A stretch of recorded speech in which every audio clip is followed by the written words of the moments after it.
우리가 먹는 그 맛이 아닌 거예요. 아이고, 또 흥분했어요. 그 맛이 아닌 거예요. 뭐라고 표현해야 되나? 뭐가 달라라고 말하면 말하기가 좀 힘든데,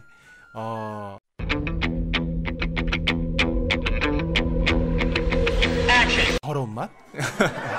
이게 없는 거예요.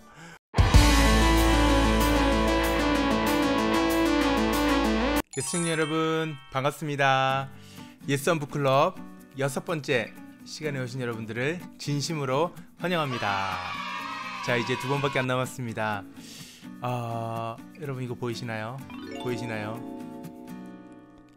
마이크를 협찬 받았어요. 이제는 이렇게 얘기할 수도 있게 되었어요. 네. 어떤 분이 마이크를 협찬해 주셨어요. 대단하지 않습니까? 여러분들, 우리 클래스가 이 정도예요. 협찬 좋아합니다. 거절하지 않습니다. 마다하지 않습니다. 사양하지 않습니다. 여러분들 많이 협찬해 주시면 저희들이 최선을 다해서 여러분들에게 좋은 모습으로 섬길 수 있도록 노력하도록 하겠습니다. 자, 오늘은 6번째 시간입니다. 우리가 지난주에 이어서 영적 감정을 분별할 수 있는 기준이 될 수 있는 표지들을 이어서 살펴보도록 하겠습니다. 자, 지난주에 우리가 살펴봤던 내용 간단하게만 정리하도록 할게요. 참된 믿음을 판단하는 근거가 될 수 있는 표지 2가지를 살펴봤습니다. 첫 번째는 영에 속한 감정이고, 그것을 우리가 성령의 내주라고 이야기할 수 있었습니다. 성령께서 우리 안에 내주하시면서 모든 영혼에게 전엔 없던 새로운 변화가 생긴다는 것을 이야기했어요. 그래서 이것은 다른 사람들이 맛볼 수 없었던 것을 맛볼 수 있는 새로운 감각이 생긴다라는 것을 이야기를 했습니다. 그런 것을 통해서 우리는 우리 안에 하나님께서 은혜를 베푸셨음을 확인할 수 있다라고 이야기해봤습니다. 두 번째는 자기애와 하나님의 사랑에 대한 내용을 살펴봤죠. 하나님의 하나님 되심에 대한 인식이라고 할 수 있습니다. 하나님께서 우리에게 은혜를 베푸시는데, 우리가 그 은혜를 사모해서 하나님을 사랑하는 것이 아니라, 내가 하나님께 사랑을 받았기 때문에 하나님을 사랑하는 것이 아니라, 하나님의 하나님 자체만으로 우리가 좋아하는 것, 하나님의 본성을 사랑하는 것, 그것을 통해서 우리가 참된 믿음을 확인할 수 있다라는 이야기를 나눠보았습니다. 자, 오늘은 3번째 표지를 한번 살펴보도록 하겠습니다. 하나님의 거룩하심을 사모하는 자에 대한 이야기를 하려고 그러는데요. 신앙 감정론에서는 이 과의 제목이 하나님의 아름다우심에 대한 인식이라고 되어 있습니다. 마찬가지로 원 제목이 조금 더 이 과를 이해하는 데 도움이 된다고 생각이 됩니다. 같이 한번 살펴보도록 하겠습니다.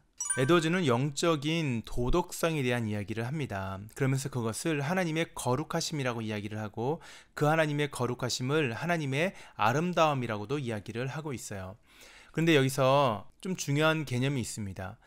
우리 책 195페이지를 보면, 하나님의 거룩하심은 그분의 도덕적 완전함으로써 의로움과 진실함 또한 선하심의 총체라고 할 수 있다라고 에드워즈가 이야기를 해요. 자, 그래서 여기서 에드워즈가 이야기를 하는 것은 무엇이냐면, 하나님의 거룩하심이라는 것은 하나님의 도덕적인 완전성에 있는 모습이다라고 이야기를 하는 거예요. 자, 그래서 하나님의 의로우심, 하나님의 진실하심, 하나님의 신실하심의 총체, 그 모든 것을 하나님의 거룩하심이라고 표현을 했고, 그것이 하나님의 아름다움이라는 것입니다. 그래서 에드워즈가 이런 질문을 던지죠. 만약에 하나님이 전능하신데 하나님이 거룩하지 못하시다면, 다시 말하면 하나님이 능력이 있으신데 그 하나님이 완전하게 의롭지 않으시고, 완전하게 진실하지 않으시고, 또 완전하게 선하지 않으시다면, 그러면 과연 우리가 그 하나님을 사랑할 수 있겠느냐라고 이야기하는 거예요. 그러니까 하나님께서 정말 위대하신 분이잖아요. 하나님이 모든 것을 알고 계시고, 또 어디에나 계시는 분이시고, 영원하신 분이신데, 그것이 하나님의 거룩하심, 하나님의 도덕적인 완전성 가운데서 이해되지 않으면 그 하나님을 우리는 사랑할 수 없다는 거예요. 자, 그러한 맥락에서 에드워즈가 또 신앙감정론 371페이지에서 이렇게 이야기합니다. 성도가 아름다운 것은 그가 거룩하기 때문이다. 성도 안에 있는 하나님의 도덕적 형상이 성도의 아름다움이다. 그리고 그것이 바로 성도의 거룩함이다 라고 이야기하는 거예요. 자, 그러니까 성도가 아름다운 이유 또한 뭐라고요? 하나님의 거룩하심이 우리 안에 있기 때문이라고 이야기하는 것입니다. 바로 이 거룩이라는 것, 하나님만이 갖고 계시는 그 완전한 거룩이 우리 안에 보여졌을 때, 우리가 믿고 또 우리가 추구하는 이 기독교의 가치들이 우리 삶을 통해 드러나는데, 바로 그 모습 가운데 기독교가 다른 종교와는 다를 수 있는 차별성이 드러난다는 것입니다. 그래서 우리가 그것을 통해서 우리 안에 참된 신앙이 있구나를 확인할 수 있는 근거를 삼을 수 있다라고 이야기하는 것이죠. 그래서 이 과를 마무리하면서 에드워즈는 우리가 천국을 사모하는 이유가 무엇인가를 물어보고 있습니다. 우리가 천국을 사모하는 이유가 과연 하나님의 이 거룩하심에 대한 사랑 때문이냐는 것이에요. 그러니까 참된 성도라고 말했을 때에는, 참된 성도는 그 하나님의 도덕적 탁월함 때문에 그것이 나의 마음 가운데 날마다 감동이 되는 거예요. 그 아름다움에 빠져서 그 아름다움을 자꾸 보고 싶고 자꾸 묵상하고 더 알기를 원하는 것. 그래서 그 하나님에 대한 사랑이 점점 커지는 것. 그래서 그러한 모습 가운데 결국은 그 거룩함을 완전하게 누릴 수 있는 천국 하나님 나라를 내가 지극히 사모하게 되는 것입니다. 단순하게 내가 천국에 가서 누릴 수 있는 나의 유익을 사모하는 것은 그것은 참된 성도의 모습이 아니다라는 거예요. 내가 하나님 나라에 가고 싶은 이유가 지옥 가기 싫어서가 아니라 거기에 계시는 하나님이 계시기 때문에, 그래서 내가 그 천국에 가고 싶다라고 말하는 것이 그게 참된 성도의 마음 가운데 마땅한 고백이라는 것을 에드워즈가 이야기를 하는 것입니다. 자, 이제 이어지는 과에서는 영적 지식에 기초한 마음의 분별력에 대한 이야기를 하고 있습니다. 마찬가지 신앙 감정론에서는 이 과를 하나님을 아는 지식이라고 이야기를 하고 있어요. 같이 한번 살펴보도록 하겠습니다. 우리 책 201페이지에서 이렇게 기록합니다. 진정한 그리스도인은 자신이 전에 느꼈던 것보다 영적인 것들에 대해 더 많은 것을 보고 이해함으로 영적 감정을 느낀다. 참된 신앙이 있는 사람들은 전보다 더 분명하고 정확한 견해, 그리고 전에 몰랐던 하나님에 대한 지식을, 하나님에 대한 진리를 점점 깨달아 간다라는 의미예요. 그런데 에드워즈는 하나님을 아는 지식을 단순한 교리적 지식과 또 영적인 지식으로 구별하여서 이야기를 합니다. 교리적인 지식이라는 것은 지적 능력만 요구하는 거예요. 그래서 성경에 대한 내용들을 단순하게 내가 깨달았다, 그 뜻을 해석했다는 것을 통해서 내 안에 참된 영적 지식이 있다, 참된 영적 신앙이 있다라고 말할 수 없다라는 것입니다. 그것은 교리적 지식에 지나지 않는다라는 것이죠. 반면에 영적 지식이라는 것은 거룩함을 볼 수 있는 마음의 감각 을 요구하는 것이에요. 신앙 감정론 399페이지에서 에드워즈가 또 이렇게 이야기를 해요. 비록 사람들이 성경 본문과 관련해서 하나님의 뜻을 알았다고 하더라도 그것은 영적 지식이 아니다. 어떤 떠오르는 생각이 적절한 성경 본문과 연관되었다고 해도 그 생각이 영적인 가르침이 아니다. 바로 이러한 모습이 교리적 지식이라는 거예요. 성경에서 말하는 것을 내가 깨달았다고 해서, 그것을 내가 이해했다고 해서 그것이 나에게 영적 지식, 참된 신앙에서 나오는 지식이라고 할 수 없다는 거예요. 그것이 내가 하나님을 안다라고 말할 수 없다는 것입니다. 그러면서 에드워즈가 성경의 재미난 본문 예를 하나 들어요. 가나안 땅을 떠나서 애굽으로 내려가는 야곱에게 하나님께서 내가 너를 다시 가나안 땅으로 불러오겠다라는 창세기 말씀을 이야기합니다. 그러면서 어떤 이야기를 해요? 타국으로 이사를 가기 원했던 한 사람이 있는데 그 사람이 이사를 가야 될지 말아야 될지를 고민하다가 이 말씀을 딱 보는 순간에 어떤 생각을 했습니까? 내가 야곱이구나. 그리고 내가 가야 될 그 타국이 애굽이구나. 그리고 내가 다시 이제 이 땅으로 돌아오겠구나라는 생각하면서 하나님이 나랑 함께 하셔라고 결론을 내린다는 것입니다. 자, 이렇게 만약에 성경을 이해했다라면 크게 문제가 없지 않습니까? 그런데 중요한 것은 무엇이냐면 에드워즈는 그러한 해석 가운데, 그러한 성경의 적용 가운데 절대로 영적인 지식을 찾아볼 수 없다라고 이야기하는 거예요. 왜냐면 그 가운데 하나님의 거룩하심을 내가 묵상하고 그 거룩하심의 아름다움에 내가 압도되어서 내 삶에 있어서 하나님을 발견하는 것이 없었기 때문이라고 이야기하는 거죠. 그래서 에드워즈는 영적인 지식이라는 것은 성경 안에서 원래 담겨있는 의미를 파악하는 것이지 그것을 내 자의적으로 해석해서 내 삶 가운데 마음대로 적용하는 것이 아니라고 이야기를 하는 거예요. 그러면서 에드워즈가 신앙 감정론에서는 이러한 영적인 이해에서 하나님을 본문 가운데 발견하고 그 하나님을 깨달아 알아가는 것을 거룩한 미각에 대한 이야기를 하면서 우리에게 설명을 하기를 원했어요. 성경에 원래 어디를 봐도 담겨있는 하나님의 거룩하심이에요. 하나님의 도덕적 완결성이고, 그리고 예수 그리스도를 통해서 드러날 수밖에 없는 하나님의 신실하심과 선하심에 대한 모습들, 그건 성경 어디 봐도 다 있는 거거든요. 그러한 것을 거룩한 미각이 있는 사람들은 그것을 맛보아서 금방 알 수 있다는 이야기를 하는 거예요. 여기서의 핵심은 무엇이냐면 그 미각이라는 것이 내 것을 보고 판단하고 연구하고 씨름하는 것이 아니라 우리가 무엇을 먹었을 때 바로 그것을 알 수 있는 거와 마찬가지라는 것이죠. 자, 이런 것입니다. 제가 한 10여 년 전에 한국에서 잠깐 살다가 왔어요. 근데 한국에 가니까 미국에 대한 그리운 것 가운데 아무래도 음식이, 왜 이 시간만 되면 자꾸 음식이 생각나는지 모르겠어요. 음식이 그립잖아요. 근데 엉뚱하게 제가 먹고 싶었던 게 뭔지 아세요? 두 가지인데, 하나는 잠바주스. 잠바주스가 너무 먹고 싶은 거예요. 한국에는 잠바주스 그때 없었거든요. 그래서 저랑 아내가 먹던 그 히든 메뉴가 있어요. 와이 거미베어라고. 근데 그게 너무 먹고 싶었는데 없었어요. 근데 그게 저희 집에서 1시간 반 떨어진 인천공항에 들어왔더라는 거예요. 근데 그 잠바주스 하나를 먹기 위해서 왕복 3시간 거리를 우리가 왔다 갔다 했거든요. 근데 가서 우리가 먹고 싶은 것을 주문하면 그 맛이 아닌 거죠. 또 하나 먹고 싶었던 건 뭐냐면 멕시칸 음식이 너무 먹고 싶었어요. 그래서 물어봤더니 이태원에 가면은 아주 맛있는 멕시칸 집이 있다는 거예요. 그래서 거기도 갔어요. 모양은 비슷해요. 근데 먹으니까 그 맛이 아닌 거죠. 우리가 먹는 그 맛이 아닌 거예요. 아이고, 또 흥분했어요. 그 맛이 아닌 거예요.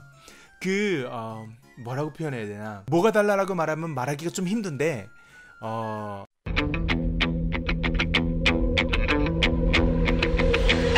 더러운 맛? 이게 없는 거예요. 그러니까 이게 먹으면서 기쁨이 없더라고요. 어떻게 알아요? 입이 하는 거지. 입이 미각이에요. 에드워즈는 이러한 영적인 미각, 거룩한 미각이 참 신자에게 있다는 것이죠. 그래서 하나님의 말씀을 이렇게 펴고 봤을 때 이게 설명해서 뭔가를 아는 것이 아니라 그 말씀을 먹을 때에 그 입이 아는 것처럼, 그러니까 영적인 미각을 통해서 하나님의 아름다우심, 하나님의 거룩하심을 맛보아서 그게 맛있게 느껴진다는 것이죠. 우리 가운데 이러한 모습이 있다면 에드워즈는 이것이 참된 신앙을 판단할 수 있는 근거가 될 수 있다라고 봤던 것 같습니다. 다음으로 이어서 하늘의 신령함을 보는 눈에 대해 살펴보도록 할게요. 신앙 감정론에서는 이것을 진리에 대한 깊은 확신이라고 이야기를 했습니다. 진정한 그리스도인은 복음의 진리에 대한 실제적인 확신을 갖게 된다라는 것이에요. 자, 이러한 확신은 그들이 더 이상 세상의 논리와 복음의 진리에서 갈등하지 않는다는 것입니다. 그래서 에드워즈는 신앙 감정론에서 이것을 신념과 비교해서 자아 전체가 참여하는 모습이라고 이야기해요. 왜냐하면 신념이라는 것은 나와 내가 믿는 대상과는 이게 구별되는 거죠. 그러나 신앙이라는 것, 신념이 아니라 신앙이라는 것은 나의 자아 전체가 그 신앙 안에서 발견되기 때문에 신념과는 차이가 있다는 것을 이야기했다는 것입니다. 자, 그런데 이러한 확신을 갖기 위해서 단순하게 객관적인 증거만이 필요한 것은 아니다라고 이야기해요. 물론 신앙을 갖는 데 있어서 증거가 도움이 되죠. 객관적인 사실들, 역사적인 사실들, 수많은 학자들이 공부했던 내용들을 우리가 함께 연구하고 또 배우기 시작하면은 도움이 되죠. 그런데 꼭 그런 것만이 우리에게 확신을 주는 것은 아니다라는 거예요. 눈에 보이지 않는 영적인 아름다움을 느끼는 감정, 거룩함에 대해서 아름다움을 느끼는 이 영적인 미각이 복음에 대해서 우리의 확신을 강하게 한다는 것이에요. 자, 다음으로 이어서 하나님만 높이는 겸허한 마음, 참된 겸손에 대해서 한번 살펴보도록 하겠습니다. 우리 책 221페이지에 이렇게 기록합니다. 영적 겸허함은 자신이 얼마나 부족하고 나약한 존재인지를 깨닫고 자신은 낮추고 하나님만을 높이는 그리스도인의 자의식이다. 우리가 잘 이해할 수 있는 내용이죠. 겸손하다는 것은 내가 하나님 앞에서 끊임없이 내 자신을 낮춰가는 모습이에요. 그것이 마땅하다고 고백할 수 있는 마음의 자세인 것입니다. 이러한 신앙의 표지를 어떻게 우리가 확인할 수 있을까에 대해서 에드워즈는 자기 부인이라는 것을 이야기를 해요. 자기 부인에는 두 가지가 있다라고 설명합니다. 첫 번째는 이 세상에서 내가 좋아하는 것들을 부인하는 거예요. 내가 지금까지 사랑했던 것들을 버리는 것입니다. 그리고 많은 사람들이 이 부분에 대해서는 괜찮다라고 이야기를 합니다. 자, 그리고 두 번째 자기 부인의 모습은 자기 의와 자기 중심적 사고를 버리는 것인데 이것이 힘들다라고 에드워즈는 이야기를 하고 있어요. 그래서 사람들은 내가 세상적으로 사랑했던 물질을 버릴 수 있고 또 내가 세상적으로 사랑했던 명예를 버릴 수도 있고 뭐 권력도 버릴 수 있고 이렇게 다 버릴 수 있다고 우리가 생각할 수 있어요. 그런데 진짜 어려운 것은 무엇이냐면 그 다 버린 것을 가지고 자랑하는 거예요. 이해가 되시죠? 그래서 에드워즈는 이어서 이것이 자칫하면 영적으로 겸손한 자리에 섰던 자가 영적으로 교만해질 수 있다라고 이야기를 해요. 이러한 모습을 조심해야 된다는 것입니다. 영적인 면에서 다른 사람들보다 나를 더 높게 평가하는 자리를 조심해야 된다는 거예요. 그래서 자신의 겸손함을 굉장히 높이 평가한다는 거예요. 우리 책 227페이지에서 228페이지에 이렇게 기록하고 있어요. 진정 겸손한 사람은 자기 자신을 하나님 앞에서 절대 충분히 낮출 수 없다고 생각한다. 그는 자신을 낮추면 낮출수록 더 낮아질 수 있다고 생각하기 때문이다 라고 말합니다. 자, 그러면서 에드워즈가 이 신발을 벗기는 왕의 모습과 신발을 벗기는 종의 모습을 비유해서 이야기를 하죠. 만약에 왕이 무릎을 꿇고 누군가의 신발을 벗긴다면 그 모습은 우리가 겸손하다고 충분히 말할 수 있어요.